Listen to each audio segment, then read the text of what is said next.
Bueno, padre Gabriel, se vienen las patronales de San Francisco, va a ser un poco atípico, ¿no? ¿Qué tal? Realmente, como vengo jorobando, y ya algunos me dijeron que lo deje de repetir, pero bueno, siempre digo que este 2020 es inolvidable. Así que está en línea de lo que vos decís, Omar. Es decir, es atípico, este 2020 es inolvidable. Y es cierto, ya estamos a días de celebrar para nosotros los católicos la memoria, ¿no? El recuerdo vivo de San Francisco de Asís el próximo domingo 4 de octubre.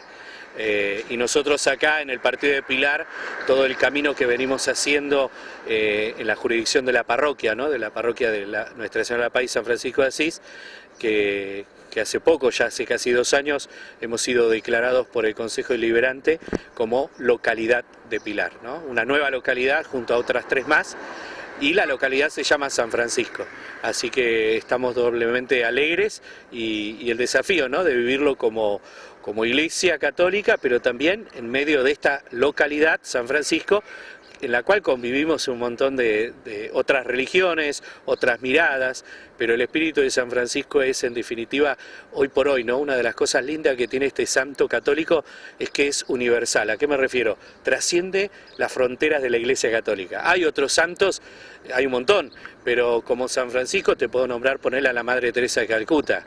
Es decir, que va más allá de tu profesión de fe. Incluso hay movimientos que no son católicos o ateos, que no practican, es decir, que no está mal, pero que es un referente San Francisco, ¿no? Así como lo fue para su época del siglo XIII, donde él nació, y cómo impregnó su estilo de vida a partir del Evangelio, transmitir algo para todo el mundo, ¿no? Se va a extrañar ese marco, ese colorido tan especial, tanta gente, ¿no? Visitando ese día. Y sí, te digo que además nosotros acá tenemos una gracia muy particular, que fue un regalo, un obsequio de Monseñor Oscar Serlinga, que son las reliquias de San Francisco de Asís, que se exponen en momentos muy especiales, y en las fiestas patronales de acá siempre se exponen, ¿no? Estamos hablando de un trozo de huesito de San Francisco de Asís, que es una reliquia para nosotros, ¿no? Es un signo muy especial para los que compartimos la fe católica. Y es un obsequio de Monseñor Oscar en su momento, cuando la parroquia se creó, en el 2011, y ese camino, ese itinerario lo vamos haciendo.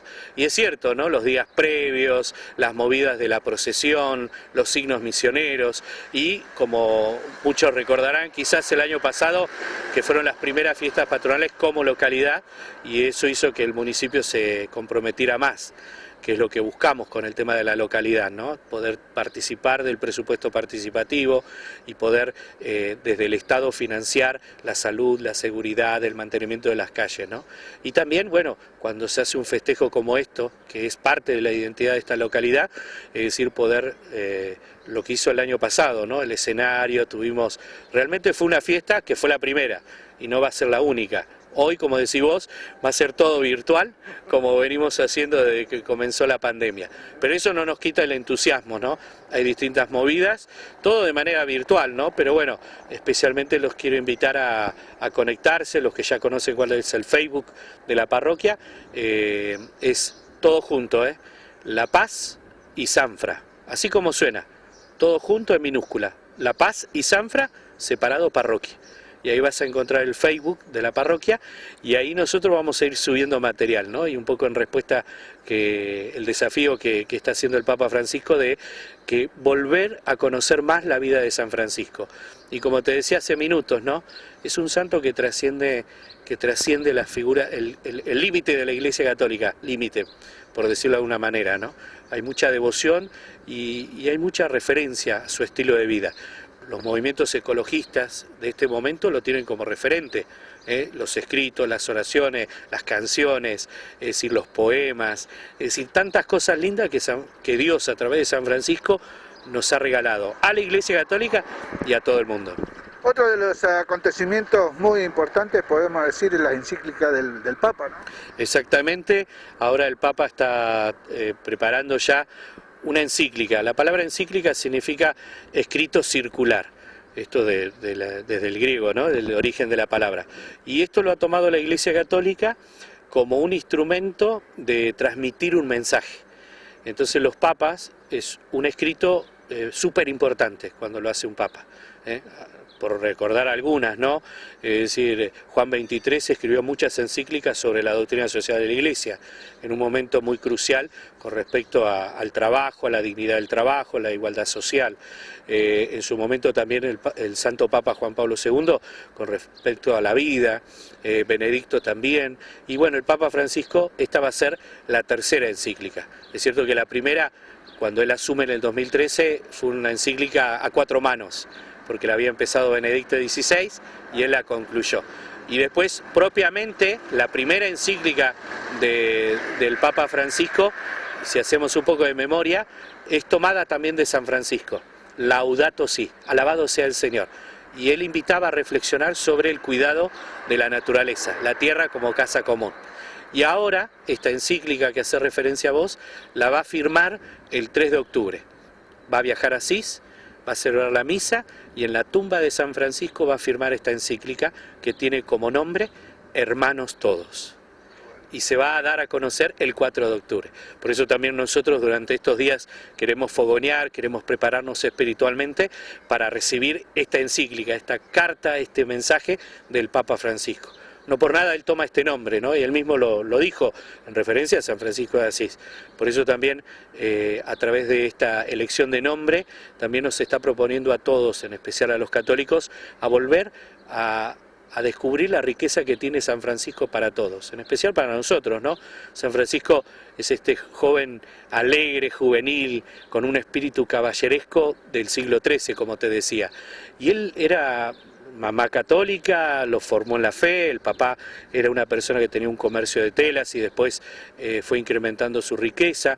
Él tenía una vida, un buen pasar, pero él era una persona alegre, entusiasma, y encima con este espíritu caballeresco, ¿no? Imagínate que el caballero medieval era el que quería conquistar, derrotar al dragón, vencer al enemigo, conquistar a la dama, y él eso lo vivía con mucha alegría, era un enamorado de la vida.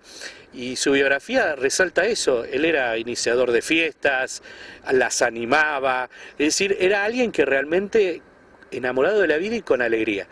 Y entonces en su itinerario, en su búsqueda, se encuentra con Dios de distintas maneras, ¿no? Hay una batalla entre los señores feudales y los caballeros en Perusia. Y él va a ser parte de esa batalla, pierde, está todo un año en la cárcel, y realmente imaginémonos ese contexto histórico, ¿no? Es decir, en la cárcel todo un año hasta que fue liberado, y todo ese año, claro, le tocó reflexionar desde la fragilidad, ¿no?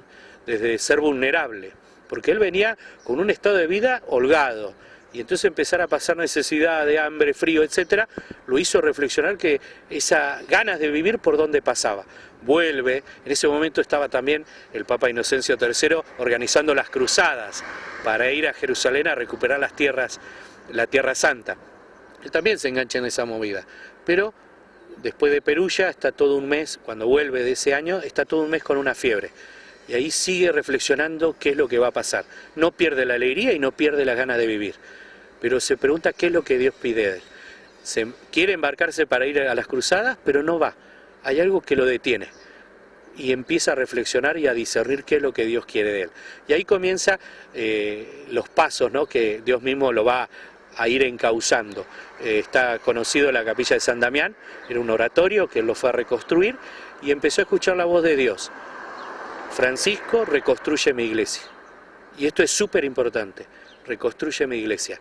Y él interpretó que se tenía que dedicar a reconstruir capillitas. Y entonces ahí Dios nuevamente lo va llevando, ¿no?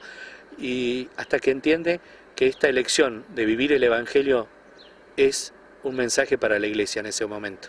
Y entonces se presenta al Papa Inocencio III, que le autoriza formar la congregación de los franciscanos, y a partir de este espíritu de haber elegido a la hermana, a la dama pobreza, como le decía él, vivir el estilo del Evangelio, la iglesia recuperó lo que estaba perdiendo.